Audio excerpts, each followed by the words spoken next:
Oh, hello. I didn't see you there.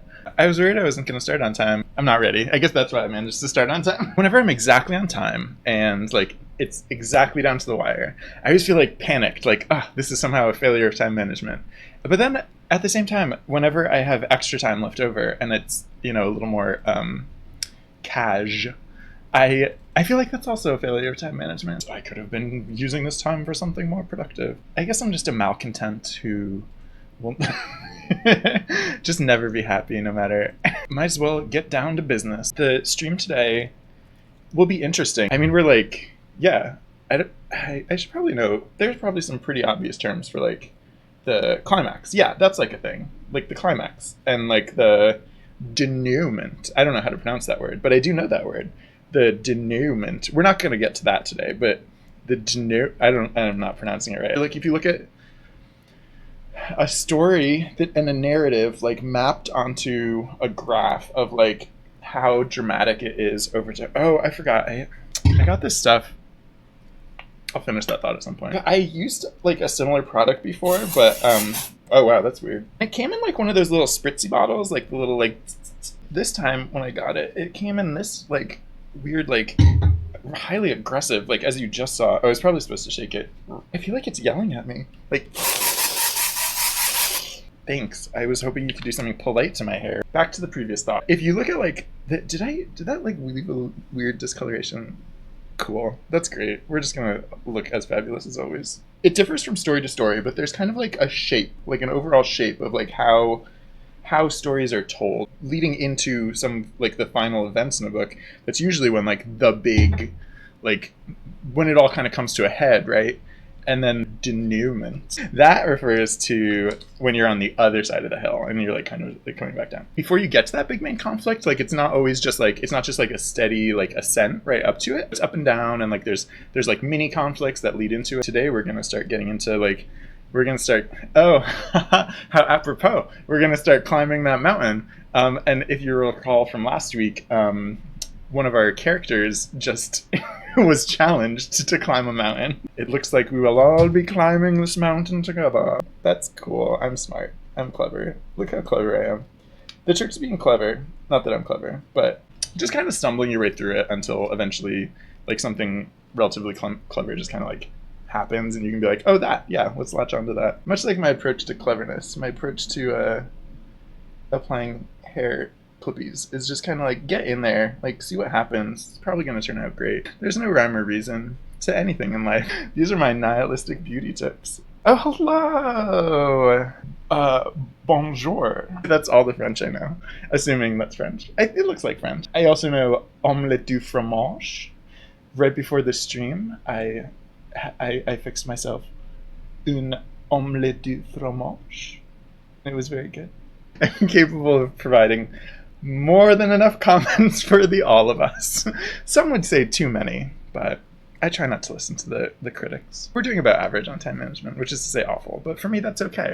Y'all are here as like, I don't know, charity, I guess, just out of the goodness of your hearts, but no, I'm stuck with me. Couldn't escape me if I wanted to. That's got to be a nihilistic beauty tip somehow. The trick to living your most elegant and glamorous life is to resign yourself to the unyielding presence that is yourself. And just do what you can with it. I think I'm in a weird mood just because like, I think everyone's in a weird mood. It's just like a very different time to be alive. I'm fortunate enough to have like this home office. You can't really see it because the camera is pointing away. It's this lovely little setup. That helps me a lot. I have my own little steppy machine. It's like a little exercising steppy machine. I just joined a gym because honestly it had gotten out of hand and I had not been exercising nearly enough lately. I was so excited to have a gym membership, and then the next week the gym closed. So thank goodness for that little steppy device. So my heart goes out to a lot of, last time on stream, how majestic. Ooh. Oh. Am I feeling bold? Yeah, probably a little too bold. We're gonna go blue. It never turns out right. I'm always like, let's try blue again. Blue's gonna work out this time. I never really happy with. Actually, that's better than I thought. Or maybe it just looks better on camera than it does in real life. I say real life jokingly. As we all know, the internet is as real as anything. I think it's just sometimes good to remember that The effect we have on others can be as potent and significant in online spaces as in offline spaces. The lovely little purple that will go great with this look. Oh, I actually don't know a lot about cosmetics. I don't really know how they work. I don't fully understand them. The great thing is you don't need a license. You can just go into the store and buy some. There are oftentimes like very helpful people who will be like, oh, you should do this, this, and this. And they'll tell you like 500 things you should do. And I feel like the trick sometimes is just being like, no. I bet they're giving really good advice. Like when I go into the store and people are like, oh, you should buy this sort of like creamy stuff and this other like powder stuff and like, ooh. And it's like, yeah, I'm just gonna like put things on my face sometimes. I'm just gonna get in there and start marking things up. Nihilist beauty tip: don't worry about doing it right. Just do it enough times and eventually it'll be right. I was tempted to just like start asking you questions about the bread, like what type of bread are you making? Like, oh, how's the like? Do you make bread a lot? But I refrained from doing so because I don't. Yeah, you have your hands full, literally. I've had really great experiences, like going into like a cosmetic shop and like the people there, like super like, oh, what are you trying to do? Like, can I make suggestions? Like, what? Let's figure this out. Let me help you as much as I can. But there's this duality about it because like, I, for example, live in a place where capitalism is kind of a thing, which is to say planet Earth. Believe it or not. This is some nihilist beauty tips. I don't know if that's good beauty tips. I hear about people who go into these shops and they're like, oh, I got all set. I'm all set to start, wearing more cosmetics. And like they spent like $300. Good for you, girl. You get them monies and you spend them on things that you like. Not everyone can do that, of course. One of the things that I'll say a lot of times, like when I'm getting advice, is like something like the person at the store will like recommend like 10 different things, and I'll be like, if I only had to get one of them today, like which would you recommend? And so like narrowing questions like that I think are really helpful. Also, just because someone gives you advice doesn't mean you have to take it, right? It's always super, it's sometimes like it feels a little awkward, but it's always super valid to just be like, thank you so much. I appreciate like your expert input and all the smart, like knowledgeable wisdom that you've bestowed upon me today, but I'm going to leave here without buying anything. A lot of cosmetic shops that I've been to, like they don't go on commission or anything. So like it's actually like it's not the worst thing in the world if you aren't buying things. Like you're not ruining the life of the person. Like I think, obviously if you go in there and just like steal all the free samples all the time and never buy anything, like that's probably gonna mess up the business model a little bit because capitalism. I don't think like fear about capitalism should stop anyone from trying that stuff out. The first time I ever bought a lip shade, because I was like, I'm gonna wear a lip shade. I was like, I want a red lip shade. And so I just grabbed the red one and I took it home and I'm like, this is perfect. And I put it on and I'm like, this looks terrible. I felt like I had wasted like money. I felt like I had made the wrong decision. One thing I realized later though is actually I love that color and I wear it so much because I figured out like what to do with it. The trick for that particular shade is I found a very subtle rose color, which is like basically the color of my lips, and so I'll put on the rose color and then I'll put a little bit of the red on top of it, and that's what I wanted because I didn't want like clown makeup. I just wanted like that feeling of like ooh, like that bright like seductive red color, and it comes out great. Where's my cute little shiny lip juice? True beauty comes from within, so if need be I'll just beautify my lips from within by thinking about it. Seriously, I apologize for mispronouncing your name. It's a tradition that I mispronounce everything. The moral, if I were ever able to keep a coherent train of thought in my life, the moral of that story would have been like, don't get too worried about figuring out like the right thing to do with like cosmetics, because like sometimes it helps to experiment, and even if you make like the wrong choice, then it might lead you to something that works for you. That was my one correct pronunciation of the day. And I'm glad to have used it on your name. A lot of the events that happened last week when we were reading, they summarize pretty quickly. Let's switch over to, what am I doing? The book that we're reading is called The Black Tides of Heaven by 𝓬𝓵𝓾𝓫. And it's one of my favorite books of all time.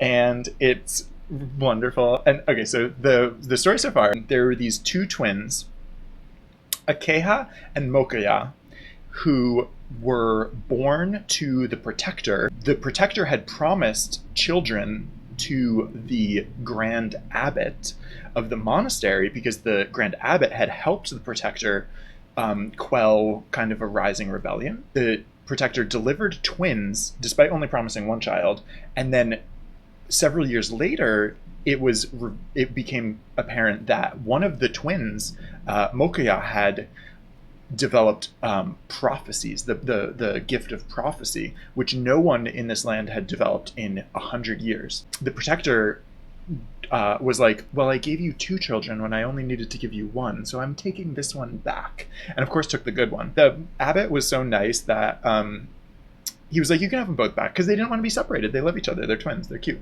So they grew up in the protectorate. 𝓬𝓾𝓫 has been having these visions. 𝓬𝓾𝓫 sees who the next abbot will be once, there is like a ceremony, and the old abbot, I was gonna say retires, but I think it's when he dies, actually. It's the youngest person, like it's someone who's way too young to be an abbot. Like how could it possibly be this person? But it's 𝓬𝓾𝓫's prophecy, and all of 𝓬𝓾𝓫's prophecies have come correct. 𝓬𝓾𝓫 and 𝓬𝓾𝓫 sneak out and go find this person. It's like the working class people. It's called like the 𝓬𝓵𝓾𝓫 region. And so kind of the shock is that a 𝓬𝓵𝓾𝓫 boy, as they call him, like a 19-year-old 𝓬𝓵𝓾𝓫 boy,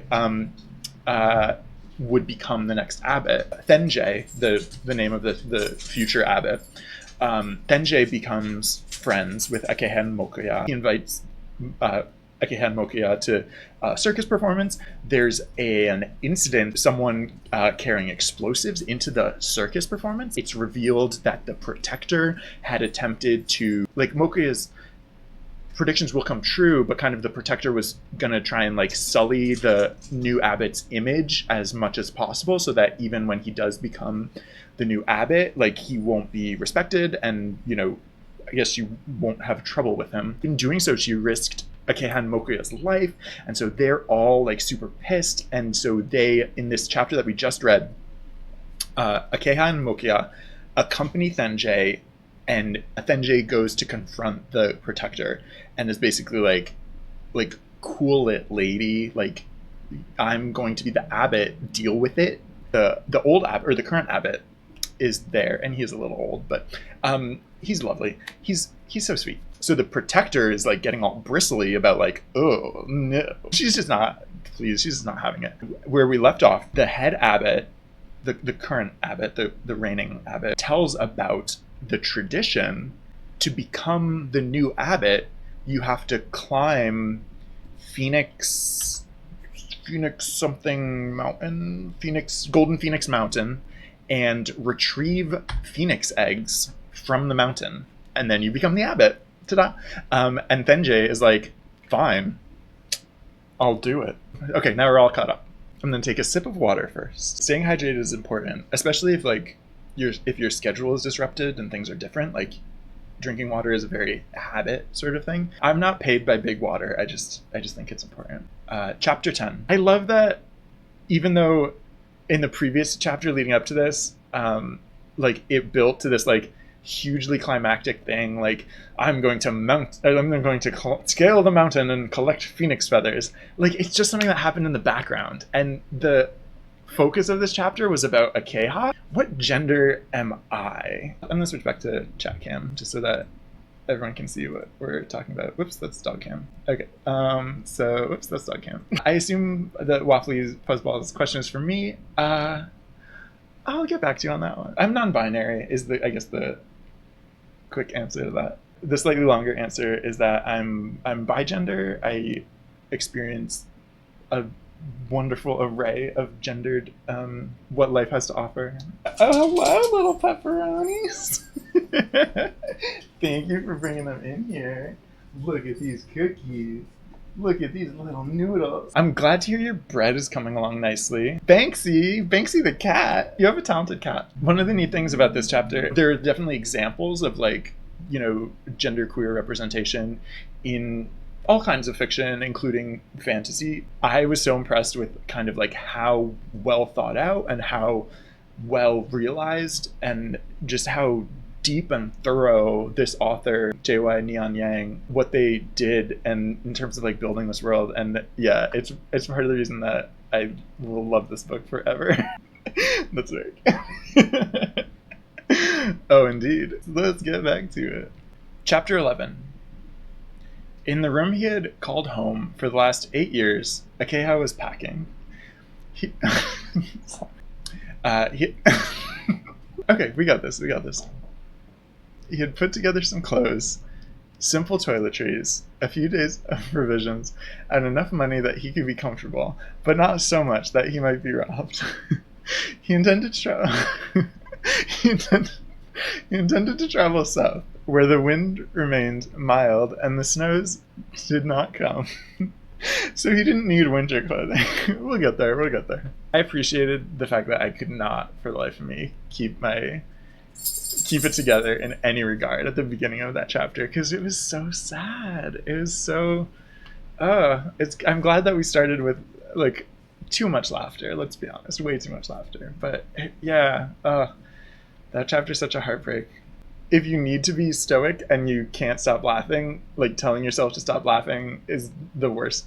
It never worked. Rereading the book, I didn't remember the exact details of, like, how kind of like the whole love triangle thing between 𝕤𝓵𝓾𝓫 and 𝓫 played out. From reading it through the first time, and the things that I were left with were just like the sweetness and like how they all really like care for each other. And I just like, I think that's really beautiful. One thing that I think is neat about the way that the author tells the story, it's so everything that I could have hoped for. So many of the beautiful like concepts and the language and the way that everything's presented. It's not like saccharine. It's not like too sugary. It's telling you these interesting stories, and it's introducing these characters that I love and I think are easy to love. But it's telling it through the story of their like the difficulties that they're facing and like the challenges and the heartbreak that they're going through. It's very like bittersweet. I love it. So Bami, you were saying it's like a month-long wait just to check this book out of the library, just because like so many people. And when you said that, like that was another one of those things that like, it feels good that to know that everyone like are out there, or not everyone, but so many people out there are getting to experience it. The author, I don't want to sound too fawning, but like they're so great and they've done so much good for this world. I haven't decided 100%, but I think the next book that I want to read on stream is I don't remember what it's called. It's one of my favorite books of all time. I don't remember what it's called because I think of it as the first book in the Broken Earth trilogy. The fifth season, maybe? I think it's called the fifth season. I think that would be a good one to read because like it is very different, and for very different reasons, some of the same reasons, but for many very different reasons, it is also one of my favorite books of all time. I'm open to suggestions, so if anyone's like, that's a terrible plan, I have a much better plan, feel free to shout it out. I might just be like, that's nice, we're doing the thing I said, but I like to hear other perspectives. There are probably like a ton of things that I'm still learning from, and that hopefully the stream will just get better and better.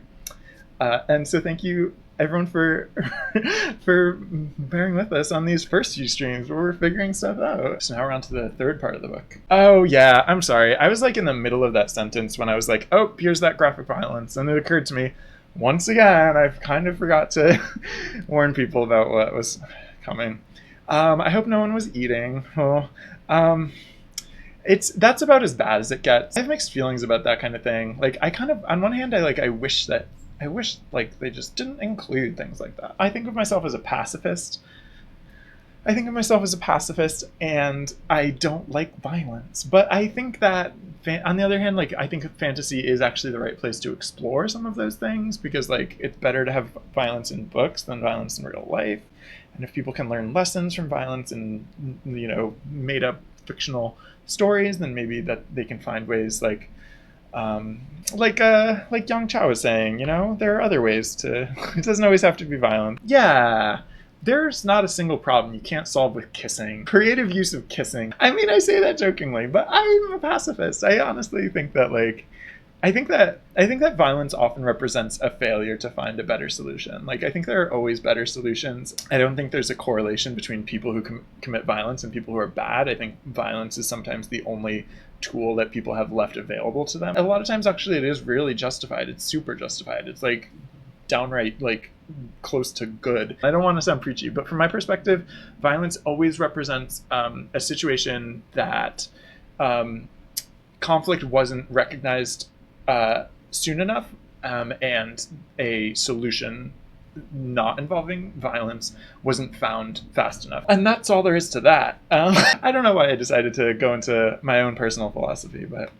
I mean, no one took the microphone away from me, so I'm gonna move on before this stream resorts to violence.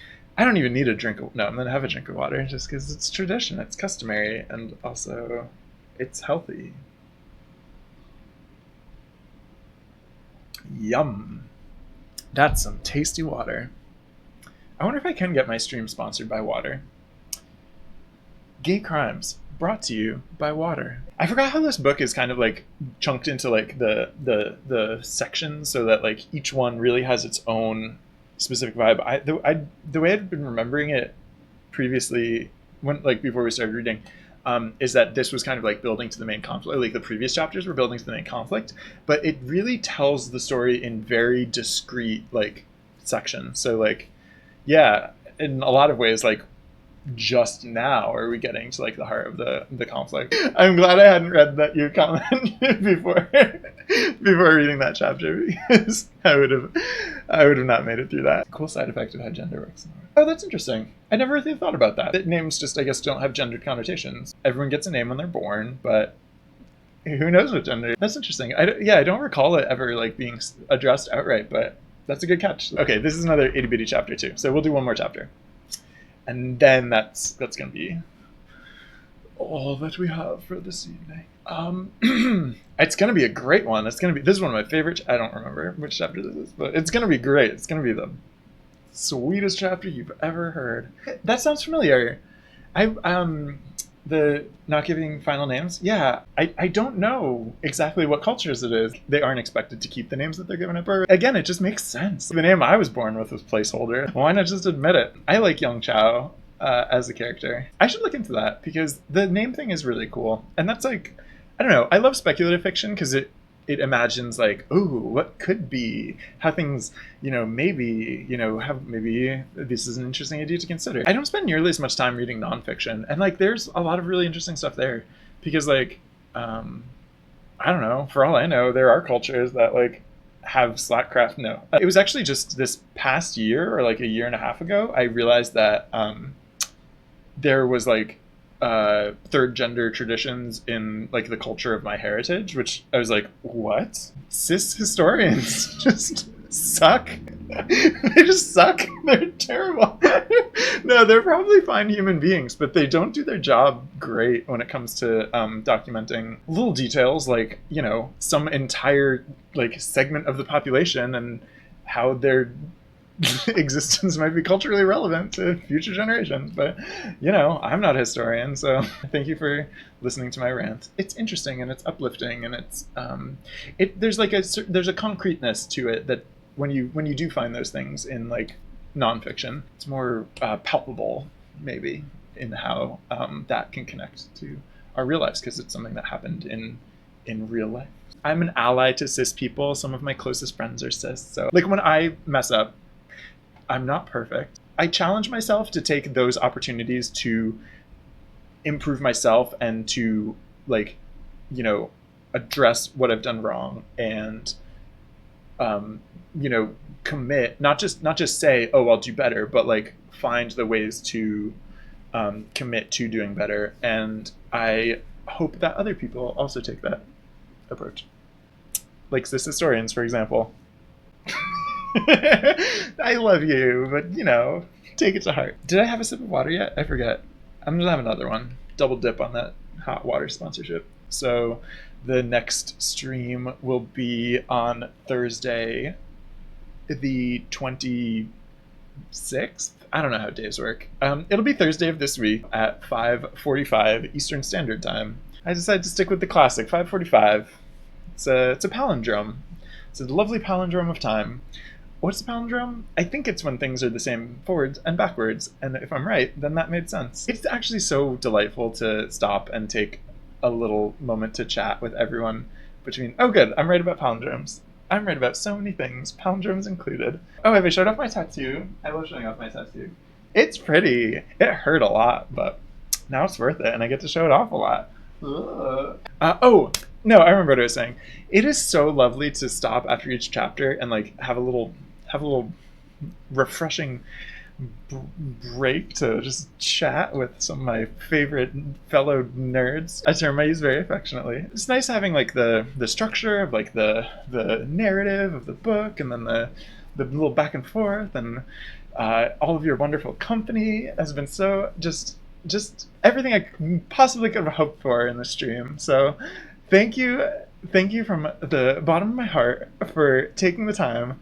I hope your bread is, I don't know how long it takes to make bread, so I hope it came out good, or it's in the process of coming out good. I hope it's delicious when it's ready. I hope it's rye, because I personally love rye. But I guess more importantly, I hope it's whatever you enjoy, because I don't specifically plan on having any, or at least it hasn't been offered yet. I love rye bread. I love pumpernickel bread, which I found out at one point I think is actually like a kind of rye. Pumpernickel is a kind of rye, which I was like, that makes perfect sense. Whole wheat, ooh. Well, yeah, whole wheat is delicious too. I like a good hearty bread. It's a hearty chew. I don't like that phrase I just used, but here we are. Caraway seeds, cool. I should just eat a big bag of caraway seeds. I think that's really what I've been craving. You're smart about breads. You got this bread thing all figured out. I bet your bread's gonna come out amazing. I bet it's gonna be the best loaf of bread there ever was. The note that I would like to end on this week is something coherent, I guess. I don't stick to the coherent stuff all the time, but I'll say something a little bit meaningful maybe. Today was a weird day for me personally, because I know intellectually like a lot of, you know, the appropriate thing to do in given situations, but I think that, like, kind of just to comment briefly on current affairs, I think kind of the situation that we find ourselves in is so weird that there's a big difference between knowing the right thing to do in a given situation and fully processing what is happening around us. And I guess because this is something that happened to me personally, I'll just give a quick hopefully somewhat wise word about the way that we approach challenges that are presented to us, even if it feels like we should know exactly what we're doing, and even if on paper things are perfect, when a challenge, when you find yourself facing a challenge, and despite having all the correct answers, and despite having everything, you know, hypothetically perfect and good, if it still feels difficult, and it still feels like more than you bargained for, and it still and you still feel like the stress of the situation, that is fully normal. It's just kind of part of the difficulty of this thing we call life. And I hope that in those moments you will remember that there are so many wonderful moments of life that don't involve that stress, and that you personally, each and every one of you, have the ability to push through those challenges that we encounter, come out the other side better for it, and having persevered, you will find the moments again in your life that, like these for me, like this stream for me, is like nourishment and joy. And so I hope that as we all face the challenges that are blocking our paths, that we continue to find the strength and the resolve to push through and reach greener pastures such as these, and whatever that is for you, because it's different for everyone, right? And that felt, I feel like I delivered that as I might have hoped to deliver that. So let's end on that note. Let's take that with us as we go through the next several days, and I will see. Thank you. Oh, thank you. And so tune in on Thursday for more gems of wisdom such as that, and more wonderful silk punk genderqueer fantasy adventure. Good night and Godspeed. Mwah.